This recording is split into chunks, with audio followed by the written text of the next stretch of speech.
ทั้งหลายธรรมคุณทูลวางไว้กลางใจเพื่อช่วยให้หูทั่วถึงชั่วดีธรรมคุณวนวางไว้กลางใจเพื่อหูทั่วถึงชั่วดีสังฆคุณทูลไว้ในชีวิตเพื่อช่วยปิดพ้นทุกข์เป็นสุขีโดยบุญอภิวันอัญชรีสวัสดีโดยการนิรันดร์เทินอิติปิโสวิเศษอิเสเสพุทธนาเมอิเมนาพุทธตังเสโสอิโสตังพุทธพิธิพุทโธคุ้มครองธัมโมป้องกันพระสังโฆรักษาสัพพะเทวตารักขันตุสัทธาโสถีพระวันตุโอใดในโลกล้วนสวัสดีสิ่งนั้นพึงมีแก่บรรดาสาธุชนท่านผู้ฟังทุกท่านที่มีโอกาสเปิดเครื่องรับฟังรายการเสียงธรรมก่อนรับตาตั้งสถานีวิทยุเพื่อการศึกษาพระพุทธศาสนาและวัฒนธรรม FM 104.50 เมกะเฮิรตซ์วัดฝายหินตำบลสุเทพอำเภอเมืองจังหวัดเชียงใหม่เมตตาในหลวงพ่อท่านพระครูสามุวิสุวัตรวรกิจโจท่านเจ้าอาวาสท่านผู้อำนวยการบรรยายธรรมะโดยอาตมาภาพพระมหาประสิทธมาภินันโทวัดจังกำตำบลมะกอกอำเภอป่าซางจังหวัดลำพูนเผยแผ่ธรรมในนามของคณะสงฆ์หน่วยอบรมประชาชนประจำตำบลมะกอกเบอร์โทรศัพท์0615476539 วันนี้เป็นวันอาทิตย์หยุดการหยุดงานหยุดภาระหน้าที่ทางนอกบ้านส่วนมากก็จะอยู่กับบ้านกับจองกับหอกับเฮือนกับครอบกับครัวกับพ่อบ้านกับแม่บ้านกับลูกกับหลานกะหนุงกะนิงกะตุ้งกะติ้งเสาะกับข้าวกับป๋าหุงข้าวต้มแกงยำจืนทอดคั่วลาบอย่างไรก็แล้วแต่โอกาสจังหวะเวลาอันนี้ถือว่าวันนี้อากาศก็ร้อนอบอ้าวเนอะญาติโยมร้อนกายอย่าให้ร้อนใจเนาะเพราะฉะนั้นอยู่ที่ไหนก็ขอให้อยู่กันอย่างสบายอยู่กันอย่างพี่ดีกันอย่างน้องปรองดองกันเหมือนญาติคนดีอยู่ในไผก็ตึงฮักถวยเทพก็พิทักษ์ปกป้องรักษาแต่แม้ว่าตกน้ำบ่ไหลแต่หนาตกไฟแหมนาก็ตึงบ่ไหมคนหันคนหันเทพหันไข้หวันอยู่ใกล้สะเนมีในตัวนั้นการทำความดีมีอยู่สองชั้นดีนอกในหั่นครบครันในใจเป็นพระแม่บะไผ่บ่หันนอกนั้นสำคัญงดงามเปล่งป้อยไฟทำความดีตั้งแต่ยังน้อยเจริญตามหอยธรรมะสิ่งชั่วเลวทรามห้ามกันไว้เนอะประพฤติตนให้ดีงามอำนาจตัวนั้นคนหันเก่งขามใจได้เมื่อยามอับจนช่วยได้ภัยได้พบหันก็อยากเข้าใกล้จะไปทางใดคนฮักผีก็คุ้มครองปกป้องพิทักษ์รักษาพอเฝ้าดูแลทำดีเอาไว้อย่าได้ผันแปรอย่ากึดไปแคแน่นอนตึงได้อันนี้วจนะประพันธ์นำมาอุเอิญเจริญปอนในคือบรรดาญาติโยมสาธุชนได้ยินได้ฟังแล้วก็นำไปเป็นข้อเตือนจิตสะกิดใจเนาะเมื่อค่ำยามแรงตามปกติเราก็จะได้นำปาญาติโยมจำเริญพระพุทธคุณพระธรรมคุณพระสังฆคุณแผ่ภายยายบุญตามสมควรแก่เวลาเพื่อความเป็นสิริมงคลกินข้าวน้ำจำข้าวแรงแล้วก็ดีกำลังกินก็ดีหรือยังบ่ได้กินเตื้อบางบ้านก็รอพ่อบ้านบางบ้านก็รอแม่บ้านอันนี้ก็ถือว่าเขาก็ประคับประคองกันไปแล้วแต่จังหวะโอกาสเวลาการอยู่ร่วมกันในสังคมบางเตื้อก็สมใจบางเตื้อก็บ่สมใจ บางทีก็เป็นอาคินอาคอจออดจอแอดจีออดจีแอดใส่กันก็มีทางนี้ทางนั้นคือทำดีที่สุดญาติโยมเพราะฉะนั้นเมื่อค่ำยามแรงของวันนี้พร้อมแล้วก็จะพาญาติโยมกราบพระไหว้พระแล้วก็จำเริญพระพุทธคุณพระธรรมคุณพระสังฆคุณแผ่ภายย้ายบุญยื่นโยงองค์การตามสมควรแก่เวลาเฮาท่านทั้งหลายได้นำไปเป็นประทีปธรรมบางเตื้อเฮาไหว้พระกับทุเจ้า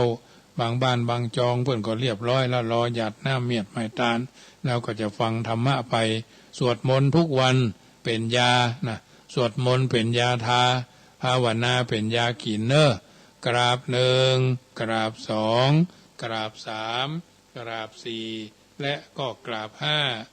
อรหังสัมมาสัมพุทโธภควาพุทธังภควันตังอภิวาเดมิกราบสวากขาโตภควตาธัมโมธัมมังนามัสสามิกราบสุปฏิปันโนภควโตสาวกสังโฆสังฆังนามามิกราบ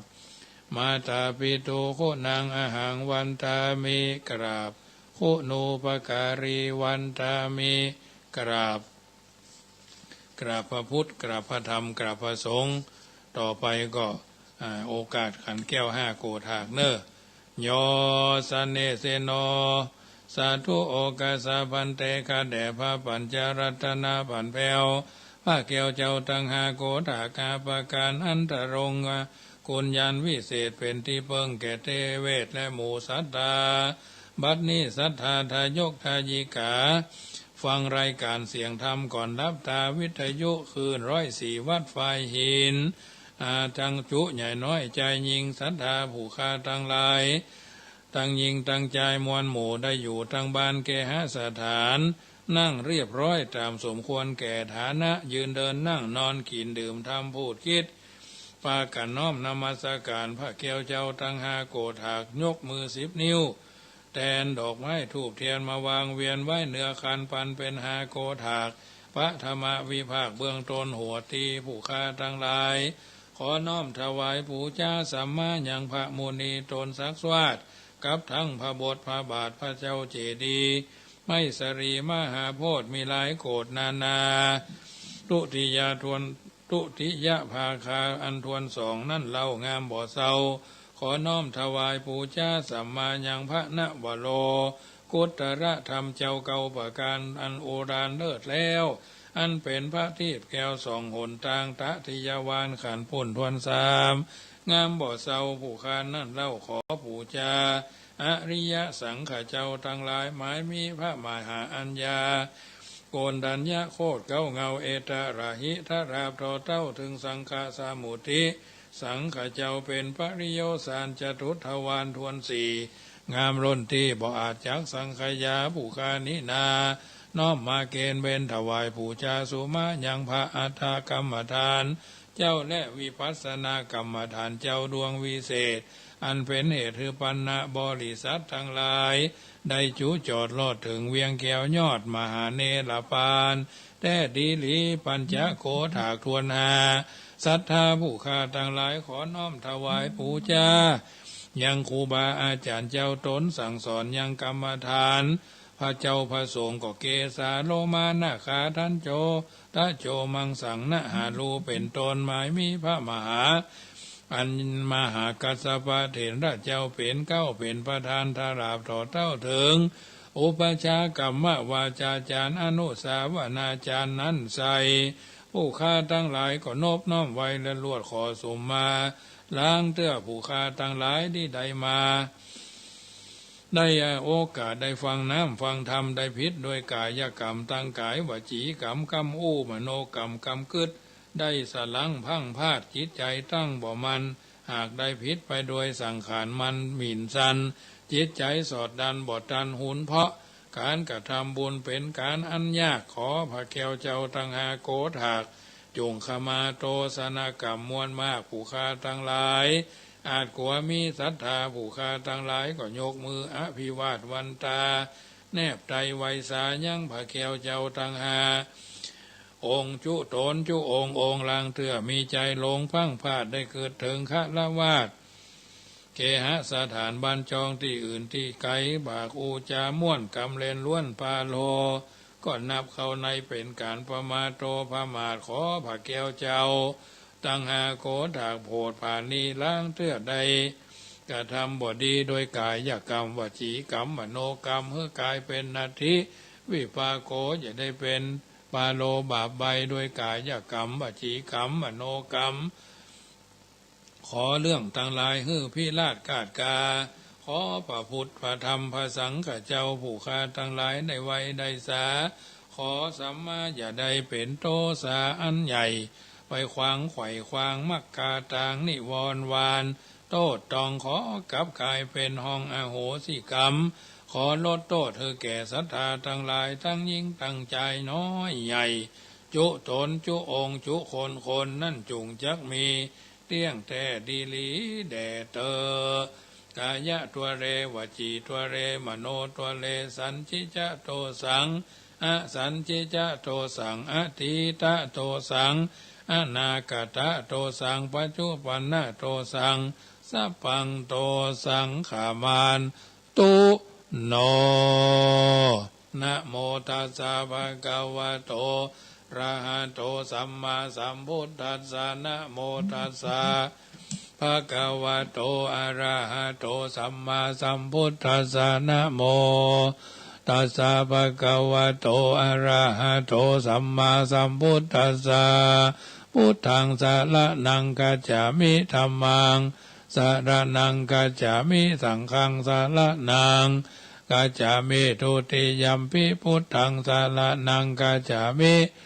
ทุติยัมปิธัมมังสรณังกัจฉามิทุติยัมปิสังฆังสรณังกัจฉามิตติยัมปิพุทธังสรณังกัจฉามิตติยัมปิธัมมังสรณังกัจฉามิตติยัมปิสังฆังสรณังกัจฉามิสรณกัมมานังพุทโธสัพพัญญูตญาโนธัมโมโรกุตโลนาวาสังโฆมัคคะภารโตจาอิเจตังรัตนาตยังเอตัสสะอนุภาเวนะสัพพะอันตรายโยวินาศสันตุโนติปิโสภะคะวาอะระหังสัมมาสัมพุทโธวิชาจารณะสัมปันโนสุขโตโลกวิทูอนุตตโลปุริสธรรมาสารถิสัทธาเทวมนุษย์สานังพุทโธภะคะวะติสวากขาโตภะคะวะตาธัมโมสันทิฏฐิโกอากาลิโกเอหิปัสสิโกโอปนายิโกปัจจตังเวติทัพโพวินโยหิติสุปฏิปันโนภะคะวะโตสาวกสังโฆอุจุปฏิปันโนภะคะวะโตสาวกสังโฆญาญาปฏิปันโนภะคะวะโตสาวกสังโฆสามิจิปฏิปันโนภะคะวะโตสาวกสังโฆญาติทังจัตตานิปุริสายุคานิอัฏฐาปุริสาภูคลาเอตาภะคะวะโตสาวกสังโฆอาหุนายโยปาหุนายโยตคินายโยอัญชลีกะระนิโยอนุตตรังปุญญเกตังโลกัสสาติยันตุนิมิตังอาวามังกลัญจโยจามานาโปสกุณาสัสสะโตปะปะกะโหตุสุปินังอากันตังพุทธาธัมมาสังฆานุภาเวนะวินาสะเมนโตติปิโสภะคะวามือข้าพระเจ้ามี10 นิ้วทั้งหว่างคิ้วกายเกศาข้าพระเจ้าขอไว้คุณพระปิตามี21คุณพระมารดามี12คุณพระสังฆเจ้ามี14คุณพ่อ21คุณแม่12ดังนี้เราผู้ข้าทั้งหลายก็ได้ไว้ได้สาได้สักการะบูชาจุคืนจุวันคือความสุขสวัสดีสลีทีคาบังเกิดแก่ข้าจุเยี่ยงจุประการจุใหญ่น้อยใจยิงนั้นจุงจักมีเตี้ยงแท้ดีลีแด่เธอสวาโตสวาโตโอกาสอาคาตุสาตุพระปัญญา ปาระมี30ทัศสวาทุพระปัญญาปาระมีวัดแวดล้อมวิริยาปาระมีออมระวังดีศีลปาระมีบังหอกบังดาบเมตตาปาระมีพาแปะทางปืนท่านหน้าปาระมีเป็นผืนดังต่ออุเบกขาปาระมีก่อเป็นเวียงสัจจะปาระมีแวดระวังดี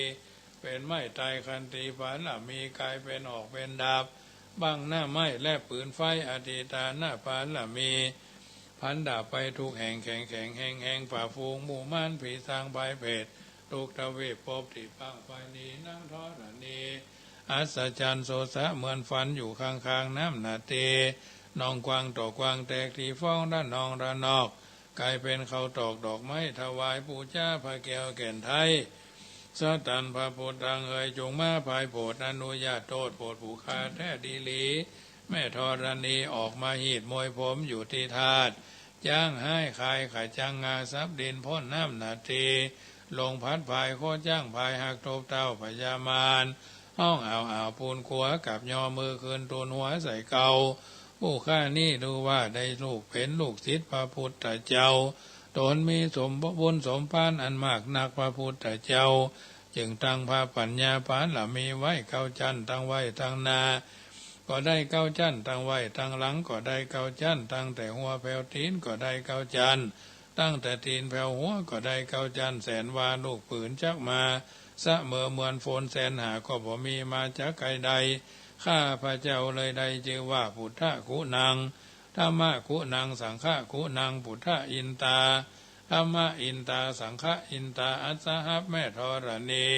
ผู้อยู่เหนือน้ำผู้อยู่ค้ำแผ่นดินกันคาได้ละลึกเกิดถึงทั้งหาคุณพ่อคุณแม่คุณครูบาอาจารย์คุณพระแก้วเจ้าทั้งสามประการคือคุณพระพุทธคุณพระธรรมคุณพระสงฆ์คุณแดดคุณฝนคุณน้ำคุณลมคุณไฟคุณกุศลเจ้าก็ดีคุณพระตนภาวนาเจ้าก็ดีคุณพระปเจกเจ้าก็ดีคุณนางอุตราเจ้าก็ดีคุณนางแม่ธรณีก็ดีจงมาสัมพิทักษ์รักษาคุ้มครองทั้งกำนาและกำหลังยังตนตัวแห่งผู้ฆ่าตั้งแต่ทีฆากาละยามนี้วันนี้ค่ำคืนนี้และต่อไปนี้จิ้มแดดเตอพุทโธพุทธังรักษาธัมโมธัมมังรักษาสังโฆสังฆังรักษาพุทโธพุทธังอะระหังธัมโมธัมมังอะระหังสังโฆสังฆังอะระหังพุทโธพุทธังกันหะธัมโมธัมมังกันหะสังโฆสังฆังกันหะอายุวันโนสุขังพัดลังปุถโธปกป้องธัมโมปกปิดสังโฆมิตรชิดสวาหะสวาหายาเอาละญาติโยมต่อไปก็ขมาและอธิษฐานจิตก่อนจะเข้าสู่นิทราในค่ำคืนของวันนี้เนื่องจากเฮาท่านทั้งหลายเกิดมาก็หลายชาติหลายเจนและแต่ละคนก็มีเจ้ากรรมนายเวรแตกต่างกันบางท่านก็นักบางท่านก็ขนาดกลางบางท่านก็พอให้พอดีบางท่านก็ลุบลิบบางท่านก็มีพ่องบ่มีหลายจึงควรขมาเพื่อลดโตสนกรรมน้อยใหญ่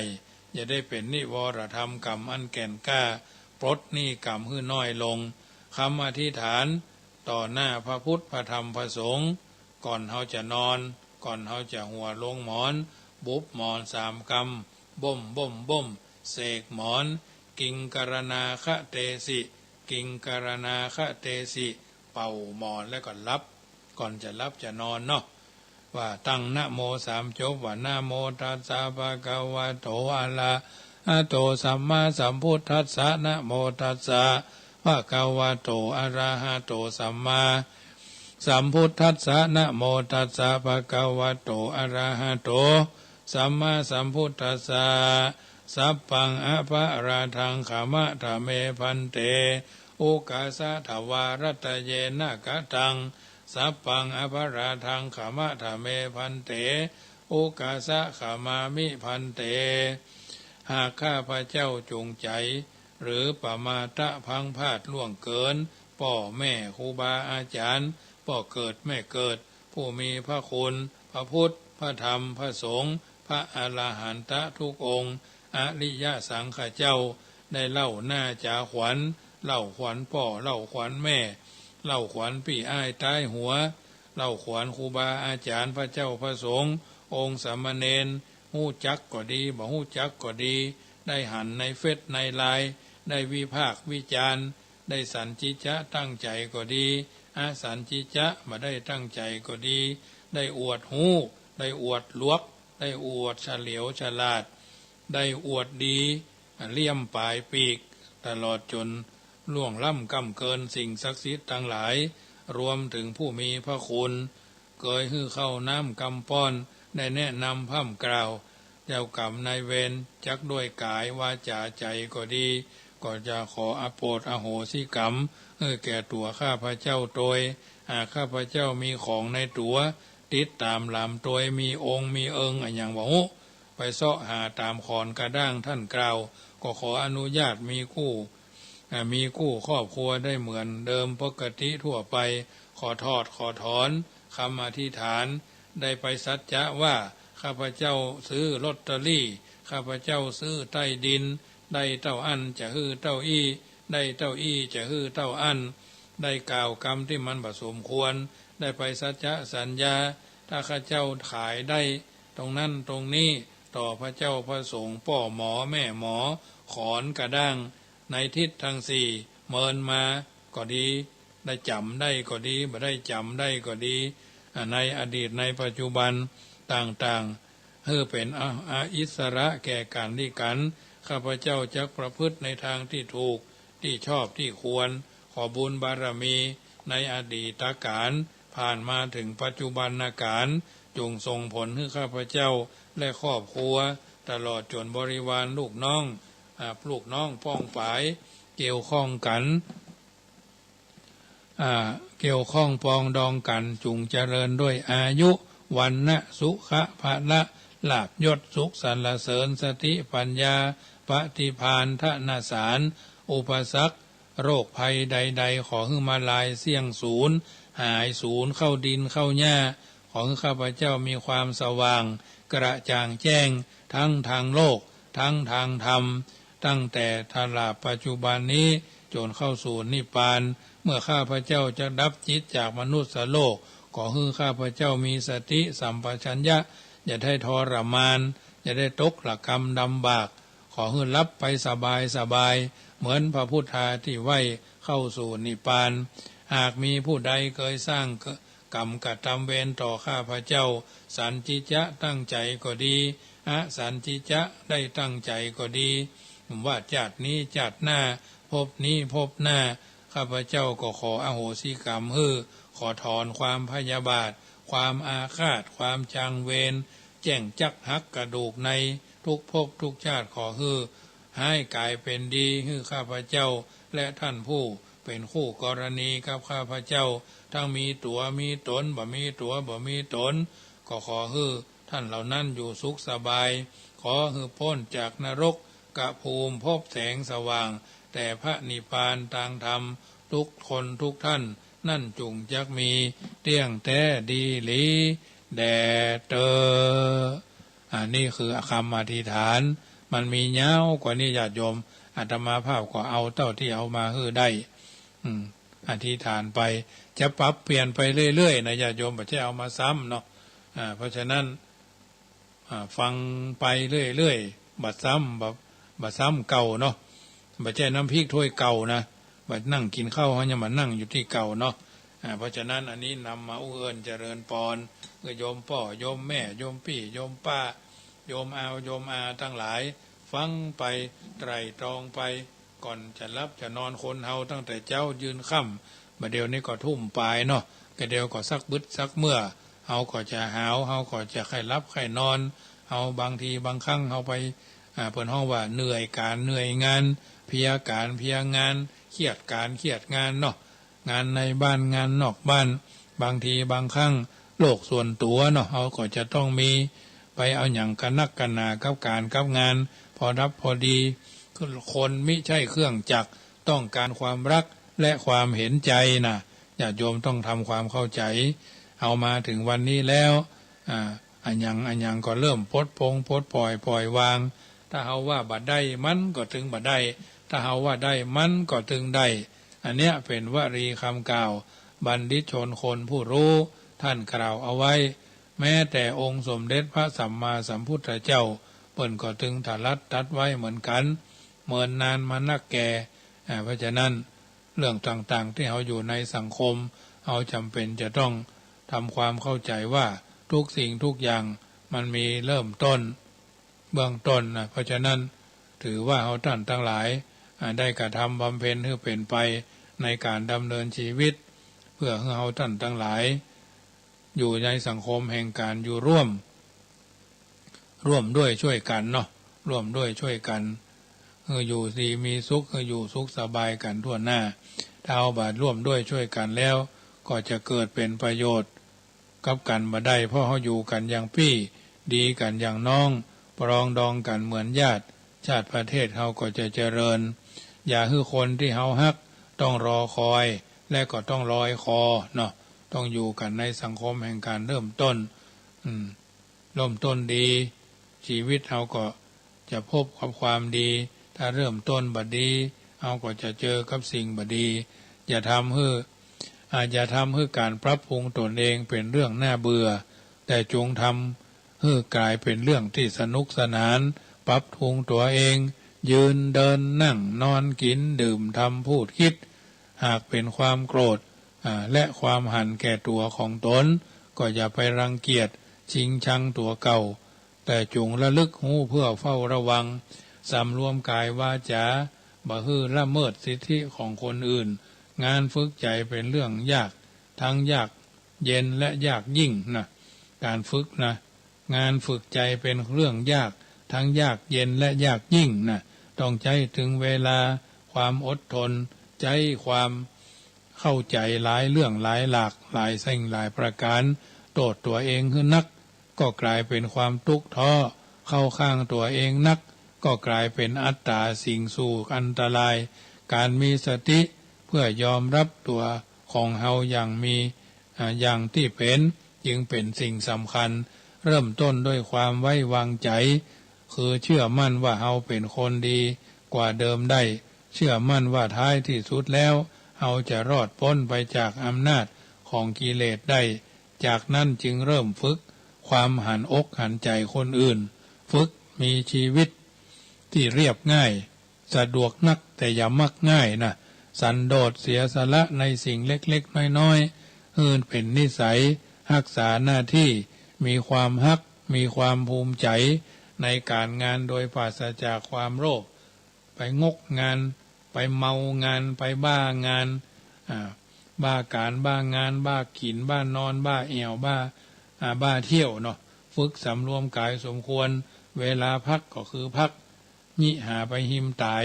เงินเก่าของเต้าดอยเอาไปตัวถึงบ่ได้นะเพราะฉะนั้นจากนั้นจึงเริ่มต้นชำระความคิดที่วุ่นวายฟุ้งซ่านสังเกตความคิดที่แล่นผ่านเข้ามาในชีวิตของเฮาเป็นอะไรยังพ่อบ้านเป็นอะไรยังลูกบ่าวเป็นอะไรยังลูกสาวเป็นอะไรยัง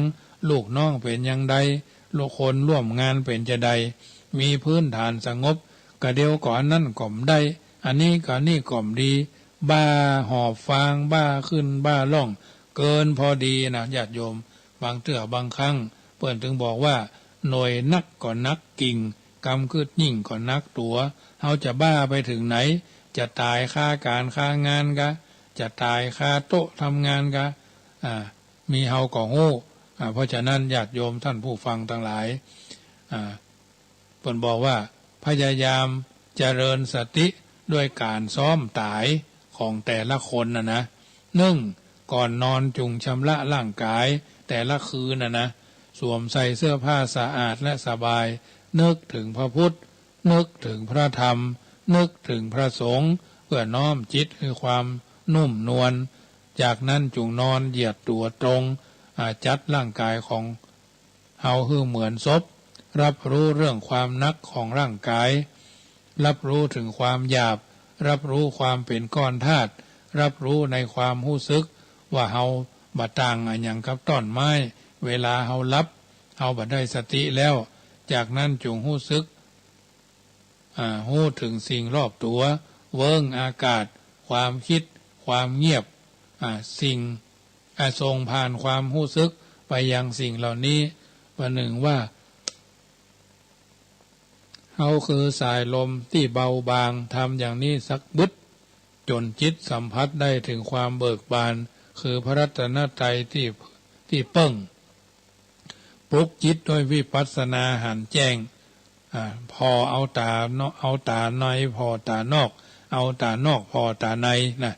เอาตานอกพอตาในว่าขณะนี้เขาเนี่ยอย่างอยู่เขานอนในอิริยาบถไหนกำหนดความรู้สึกตัวพร้อมกันสองสร้างความรู้สึกตัวที่ปลายเท้าเมื่อความรู้สึกชัดเจนแล้วทำความรู้สึกไล่ขึ้นมาจนถึงลำตัวต้นขาหน้าอกใบหน้าจนถึงหัวหรือศีรษะเลื่อนลงมารับรู้ที่ปลายจมูกลมหายใจเบาๆเข้าออกแบบยุบหนอออกก็ยุบหนอพองหนอน่ะออกสั้นๆออกสั้นยาวบ่านักบ่าเบาประหนึ่งยับนกน้อยไว้ในองค์มือแม้นักเกินไปนกก็จะตายแม้เบาเกินไปนกก็จะหลุดมือทำความรู้สึกอยู่กับลมหายใจพอดีสร้างฐานกำลังอานาปานสติอานาปานสตินี้เป็นทั้งสมถะและวิปัสสนาในตัวของเราเองเมื่อเกิดความสงบแล้วขอให้เริ่มต้นแผ่เมตตาจากสิ่งที่อยู่ไกลตัวเข้ามาใกล้ตัวการแผ่เมตตาเนี่ยบ่ต้องมีคำอู้บ่ต้องมีบทสวดใจความรู้สึกที่ออกมาจากใจเหมือนแสงสว่างที่ออกมาจากใจกลางพระอาทิตย์ก้อยๆส่งกระแสความหวังดีออกมาจากศูนย์กลางใจช้าๆขณะเดียวกันจุงมโนภาพถึงเพื่อนมนุษย์เพื่อนร่วมโลกนึกถึงคนที่เฮาบ่ฮู้จักคนที่เดินสวนกันริมทางละอ่อนยากไร้ในต่างแดนสัตว์ตัวน้อยตัวใหญ่แผ่แสงสว่างแห่งความเมตตาออกไปก้อยๆตีวง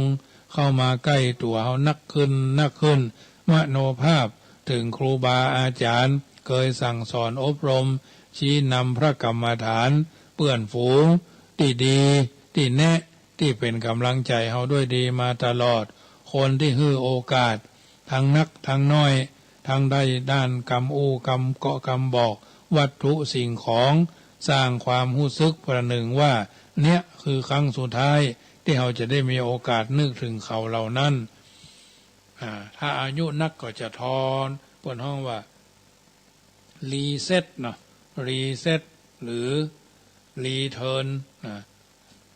ความรู้สึกเก่าๆของเขาที่เขาอยู่เมื่อสมัยที่เขายังจำเริ่มได้สิ่งต่างๆเหล่านี้จะทำเมื่อเขาท่านทั้งหลายมีความสบายใจจิตใจเขาก็สงบกระแสความหวังดีออกมาจากศูนย์กลางจ้าตีวงเข้ามาปันหนึ่งว่าที่เขาจะได้เขาหันเขากำลังใจชีวิตตามปกติเขาบอกฮู้ว่าเขากำลังจะจากไปเป็นต้นบ่มีกำลามีเพียงดอกไม้ดอกแทนความรู้สึกเขาอาจจะบอกฮู้ว่าเจ้าของดอกไม้นี้คือไผด้วยซ้ำแต่เฮาฮู้อยู่แก่ใจว่าเฮาได้เป็นผู้มอบดอกไม้คือเขาแล้วแทนความสามารถดีทั้งหมดสำนึกฮู้กุลดำรงอยู่ในกระแสความดีบำเพ็ญเมตตาฌานเปลี่ยนจิตที่คับแคบของปุถุชนเป็นจิตของพรหมกว้างใหญ่บ่มีประมาณเคลื่อนความรู้สึกเมตตาเข้าไปใกล้ตัวนักขึ้นมโนภาพบุคคลในครอบครัวนึกถึงพ่อแม่นึกถึงพี่นึกถึงอ้ายนึกถึงน้องนึกถึงสามีภรรยาเนาะภาพของพวกเขาเหล่านั้นกระจ่างชัดอยู่ในภวังค์จิตกึดนึกถึงความดีของเขา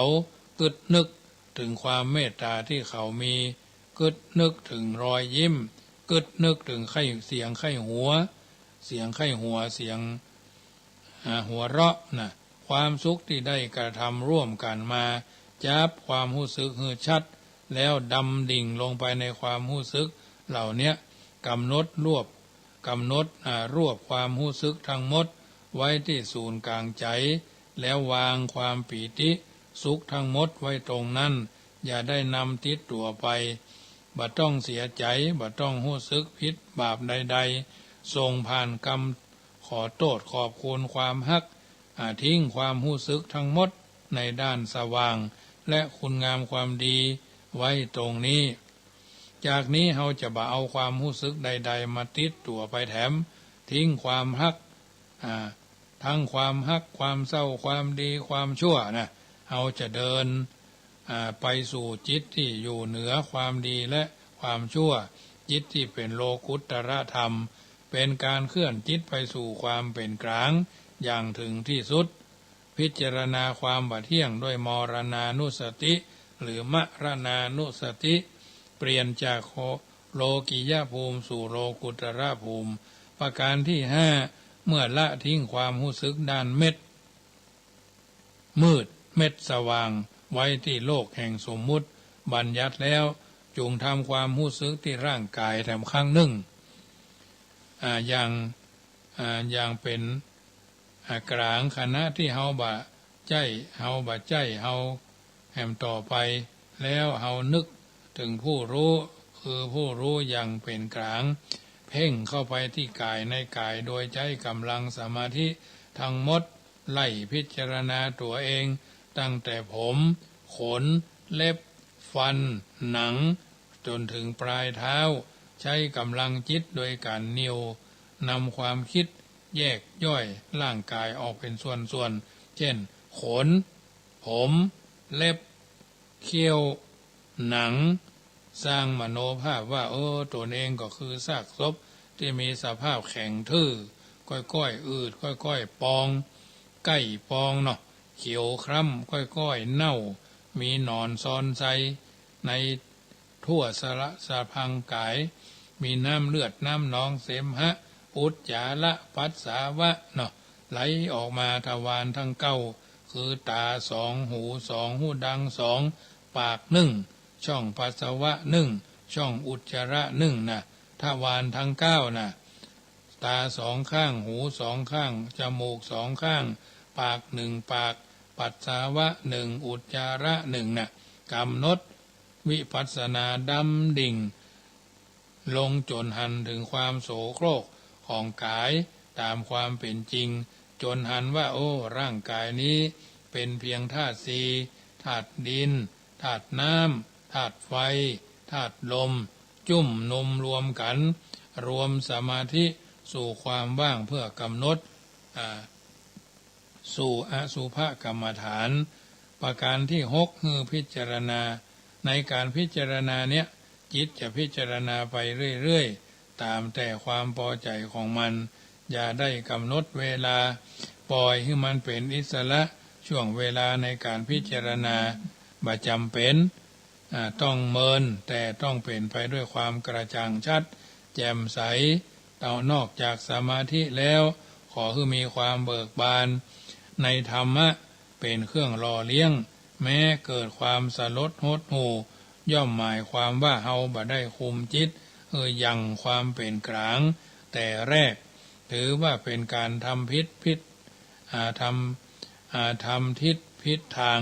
บ่สมควรทำต่อเมื่อจิตถอนจากการพิจารณากายในกายแล้วในครั้งแรกถ้ามีกำลังสมาธิเพียงพอกลับมารู้ความลมหายใจแถมเตื้อเพื่อเป็นฐานในการดำเนินในใจปัญญาแถมรอบทำอย่างเนี้ยสลับกันไปเรื่อยถ้าทำบ่อยๆจิตก็จะค่อยๆละความยึดมั่นในกายไปได้เองสมถะเข้าขวาวิปัสสนาเข้าซ้ายสมถะวิปัสสนาบ่แยกจากกันญาติโยมประการสุดท้ายพิจารณาความจริงของร่างกายจนจิตเกิดความรู้สึกอิ่มปีติกลับมาที่ลมหายใจแถมเตื้อหนึ่งเอาจะบรรลับไปพร้อมกับอารมณ์ของอสุภกรรมฐานแต่เอาจะรับไปพร้อมกับอารมณ์ของอานาปานสติการรับไปพร้อมกับการทำอานาปานสติจะทำให้รับได้ลึกทำให้ร่างกายพักผ่อนได้อย่างเต็มที่เป็นการเตรียมความพร้อม เข้าสู่สมรภูมิประลองยุทธกับกิเลสมารในครั้งต่อไปกำหนดอานาปานสติเป็นวิหารธรรมญาติโยมท่านสาธุชนท่านผู้ฟังทั้งหลายอันเนี้ยเป็นการนำมาเอื้อนเจริญปอนบรรดาญาติโยมที่เป็นนักปฏิบัติธรรมแล้วก็คงจะมีปัญหาอันใดเนาะถ้าเราเคยปฏิบัติธรรมก็คงจะบ่ยากบางคนนี่เพิ่นบ่เคยผ่านจุดนี้มาก็คงจะทำยากคงจะทำยากอยู่เหมือนกันทั้งนี้ทั้งนั้นก็ขอให้มันทำไปเรื่อยๆมีครูบาอาจารย์ที่สั่งสอนอบรมอย่างเฮาแล้วก็ถือว่าเฮาท่านทั้งหลายอยู่ในสังคมแห่งการอยู่ร่วมเนี่ยอยู่ได้เมินสิ่งต่างๆเมื่อเฮาทำแล้วประพฤติปฏิบัติแล้วก็จะเกิดความ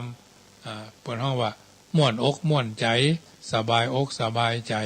เป็นบรรทัดฐานในการดำเนินชีวิตของเฮาท่านทั้งหลายรายการธรรมะเสียงธรรมก่อนรับตาเป็นอาจารย์ใจกับทุกคนที่อยู่ทางบ้านฟังกันแล้วนำไปไตร่ตรองพินิจพิจารณาเพิ่นบอกเอาไว้ว่าเมื่อนอนบัดลับจึงจะฮู้ว่าราตรีนี่เมินนานนักแก่เมื่อเฮาแก่เฮาจึงฮู้ว่าวัยเยาว์หนุ่มสาวสำคัญแท้เมื่อเฮาอยู่คนเดียวเฮาจึงจะฮู้ว่าเพื่อนมีความสำคัญบ่ใช่น้อยเมื่อเฮาพบอุปสรรคปัญหาจึงฮู้ว่าสติปัญญาสำคัญแท้เมื่อคัดสนจึงจะฮู้ว่าทรัพย์สินมีความสำคัญเมื่อสมหวังความผิดหวังนั่นเป็นพลังเพียงใดเมื่อพลาดพลั้งกำลังใจนั่นสำคัญมากเมื่อทุกข์ทรมานเฮาต้องมีความอดทนอดกั้นนั่นน่ะจะสำคัญกับเฮาเมื่อถึงการเปลี่ยนแปลงคนในบ้านกาบ้านจองหอเฮือนกาการงานของเฮากาการจิตใจของเฮากาเฮาก็ฮู้จักปรับตัวสำคัญที่สุดเมื่อทำงานใหญ่จึงจะฮู้ว่าโอ้ทำคนเดียวบ่ได้ต้องมีบริวารเฮาจะเลี้ยงบริวารเฮาจะบำรุงบริวารอย่างใดอันเนี้ยจะฮู้แล้วนะเพราะฉะนั้นยามธาตุพิการหรือต้องไส้บดีเฮาก็จะฮู้ว่าโอ้อาหารวิเศษอร่อยเพียงใดก็ไร้ค่าเพราะกระเพาะมันบ่ฮับนะเมื่อตกงานจึงจะฮู้ว่าการมีงานทำสำคัญที่สุดรู้นะเมื่อวุ่นวายความสงบสงัดสำคัญที่สุดนะเมื่อเศร้าใจความสุขใจนั่นก็สำคัญที่สุดเมื่อสูญเสียคนนั้นเป็นที่ฮักทรัพย์สินนั้นเป็นที่ฮักจึงจะฮู้ว่าโอ้สิ่งนี้สำคัญแต่รู้เนี่ยเมื่อเจ็บไข้ได้ป่วยจึงจะฮู้ว่าโอ้สุขภาพนั้นสำคัญแต่รู้ขอให้เพิ่นเพิ่นบ่เป็นหยังเนี่ยเอาก็ฮู้เมื่อเอาป่วยนักถึงข่าวตายถึงข่าวใกล้จะตายเนาะจึงจะฮู้ว่าโอ้มีเงินล้านมีเงินแสนมีเงินหมื่นผัวหล่อเมียสวยตำแหน่งสูงสุดรถลายานพาหนะบ้านหลังใหญ่ที่ดิน100 ไร่พันไร่รถยี่ห้อต่างๆเครื่องทองหยองประดับก็ไล่ค่าซื้อเอาชีวิตเอาก่มได้เปิ่นถึงฮือปลดปลงปลดปล่อยแล้วก็ปล่อยวางเหี่ยวพ่องจึงจะดีสรุปแล้วจงพอใจในสิ่งที่มียินดีในสิ่งที่เป็นบ่ประมาทในฉลาดคิดแสวงหาความสุขคือได้แม้ในทุกข์แม้ในขณะที่ทุกข์เป็นการพลิกจิตคือขึ้นใหม่เพราะฉะนั้นเมื่ออยู่เมื่ออยู่พึงทำตัวคือมีกล้าเมื่อถึงข่าวมรณาก็คือมีกุลอยู่คือเขาฮักจากคือเขาอะไรบ่ใช่อยู่คือเขาจังตายไปแล้วคือเขาแจ้งเนี่ยเขาจะไปขึ้นอย่างนี้วิถีชีวิตเขาก็จะผ่านไปด้วยดีค่ำคืนของวันนี้อาตมาภาพพระมหาประสิทธิ์ธรรมาภินันโทสำนักวัดจังกำอำเภอป่าซางเบอร์โทรศัพท์0615476539อูจาธรรมะนาสาระเรื่องปลดปลงปลดปล่อยพิจารณา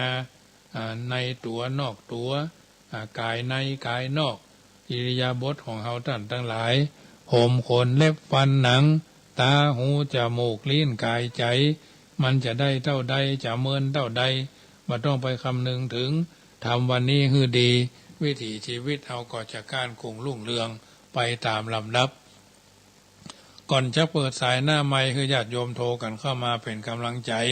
ก็ขอใจเสียงประชาสัมพันธ์นี้บอกเอิญเจริญพรบอกบุญมาทางอากาศว่าอาตมาภาพจะได้นำปลาโฮงทานไปเลี้ยงที่ควงพญามังลายเปิ่นอบรมสมโพธิเสกจำเริญเปิ่นห้องว่าถวายตาลศาลาและก็ห้องส่งวิทยุศูนย์เผยแพร่ธรรมของขึ้น96ที่วัดที่อันมูลนิธิดอยสุเทพเป็นต้นเป็นประธานในวันที่20นี่เพิ่นจะมีการจำเริญพระพุทธคุณพระธรรมคุณเจริญพระพุทธมนต์เนาะถวายเพลพระแล้วก็มีการเลี้ยงอาหารกินข้าวกินปลากันแล้วก็เลิกลากันญาติโยมท่านใดใครร่วมทำบุญเป็นโฮงทานร่วมกับสายตังอาตมาภาพจะทำอาหารไป100 ยำ100 ตำ200 อุ่นเนาะ100 ยำ100 ตำ200 อุ่นในกองทุนเข้าล้นบาทเป็นการตั้งจตุปัจจัยส่วนหนึ่งสมมติว่าท่านทำบุญมา100 บาทอาตมาภาพก็จะเอาเป็นอาหารเนี่ย50 บาทจะเอาไปเป็นปัจจัยถวายเข้ากองทุนเผยแผ่ธรรมของขึ้น96อย่า50 บาทเนี่ยเอามาร่วมกันเนอะอาตมาภาพเป็นแหงอาหารพระธรรม100 ยำ100 ตำ200 อุ่นนะถ้าอยากจะได้ก็ไปเจอกันที่ควงพญามังลายเนอะเหมือนวันที่23 ตุลาทุกปีญาติโยมนี่เพิ่นทำศาลาใหม่พอครูวันลบเพิ่นก็ยื่นโยงองค์การแล้วก็จะนิมนต์พระเจ้าประสงค์ไปร่วมจุ่มนุมกันณตรงนั้นคงใช้เวลาประเมินเนาะเริ่ม9:09 นาทีณจุดนั้นอาตมาภาพก็จะตื่นเจ้าจืนแต่ไก่โฮทำอาหารไปร่วมเลี้ยงแจกคือญาติโยมเนอะอย่างละ100เนาะ100 ยำ100 ตำแจกแผ่เพื่อกันไปซ้ำกันไม่ได้นะได้ยำแล้วก็บ่ต้องไปเอาตำได้ตำแล้วก็บ่ต้องไปเอายำ1 ยำ1 อุ่น1 ตำ1 อุ่นนะเอาไปที่บ้านไปกินกันแล้วก็นึกถึงคนที่กำลังนี่เนอะตะกี้ก็คุณโยมพี่น้องตังสันทรายเนาะร่วมทำบุญมา300 บาทเนอะหลายคนหลายท่านเพิ่นมาประสงค์ออกนามก็มีแต่เจ้าก็มีเพิ่นทำบุญกันมาโยมแม่จิรพันธ์จำปา100 บาทโยมแม่เทียมตาอุเมง100 บาทพี่น้องห้วยเกียงเนาะพี่น้องห้วยเกียงเพิ่นร่วมทำบุญมาแถม300 บาทนะช่วงตะกี้นี่นะก็ขออนุโมทนาเนอะในกุศลเจตนาญาติโยมขอหอมกันได้เนอะคนละน้อย2 น้อย2 คนกองก็ได้เนอะญาติโยมสาธุชนท่านผู้ฟังทั้งหลายโมทนากับแม่เลี้ยงกาแฟ100 แก้วเนาะเพิ่นห้อยว่าศาลภาค5เนาะพี่น้องทางประมูล2 ท่านเยาวเรศพองเพนศรีนะแล้วก็หลายคนนะที่เพิ่นบอกประสงค์ออกนามมาก็มีร่วมทำบุญกันได้โอนมาทางธนาคารกรุงไทยสาขาแม่ทากองทุนเข้าล้นบาทเนอะกองทุนเข้าล้นบาทนี่หมายความว่าเป็นกองทุนไฟก็ได้ท่านหอมา100อาหาร50 บาทไฟ50 บาทเก็บกันรวมกันทุกวันที่22 23ของเดือนเพิ่นก่อนจะมาเก็บค่าไฟมีเท่าใดก็จ่ายเพิ่นไปเนาะเตื่อมา 3,500 2,500 ก็แล้วแต่บ่ต้องไปหอมกันนักแต่หอมกันหลายๆนะหมายความว่าร่วมกันหลายๆคนเนาะเอาฟังกันสถานีมีสถานีก็มีรายจ่ายเนาะอาตมาภาพบางสถานีก็บำรุงเพิ่นไปตามนั่นน่ะขึ้น96ขึ้น104ขึ้น101แม่โจขึ้น91ในที่วัน98สันกำแพงนี่นะ90.50ลูกทุ่งเชียงใหม่ 101.25 FM ละปูน 106.25 คนป่าซางน่ะ89วัดน้ำบ่อหลวง91อันดีนาวเรดิโอเวียงหนองล่องเนี่ยหลายสถานีก็ถือว่าเป็นกำลังใจให้ทุกคนทุกท่านวันที่20นี้พี่น้องขึ้นสีขาวก็คงจะทราบรายละเอียดเพิ่นจะมีการทำบุญปล่อยหลวงกันที่ม่อนภาษี2 เมืองเนาะอันนี้ขึ้นสีขาวก็คงจะได้ยินตั้งแต่ตี 3ของแต่ละวันเนาะ อันนี้ขออนุโมทนาเนอะก็จะได้ค่อยจะถึงแผงจะถึงโทรศัพท์ทักทายกันจบรายการก็ถือว่าทักทายกันได้ถือว่าเป็นส่วนกำลังใจให้ทุกคนเนอะแม้ท้อก็อย่าถอยแม้ถอยก็ขอให้ถอยป้ายแดงกันทั่วหน้ายามเจ็บไข้จะรู้ว่าใครรักยามทุกข์หนักจะรู้ได้ว่าใครสงสารยามยากจนจะได้รู้ใครเจือจานยามเบิกบานจะได้รู้ใครยินดียามทุกข์ใจจะได้รู้ใครช่วยแก้ยามพ่ายแพ้จะได้รู้ใครหน่ายหนียามลำบากจะได้รู้ใครปราณียามไม่มีจะได้รู้ใครเพื่อนเรารัตนัตตยานุภาเวนะรัตนัตตยเตชะสาพุทโธโยแค้วคาดธัมโมโยแค้วคาดสังโฆโยแค้วคาดพระพุทธเจ้าย้ายบาทอิติปิโสภควาอายุวันโนสุขังปะลังขอเจริญพร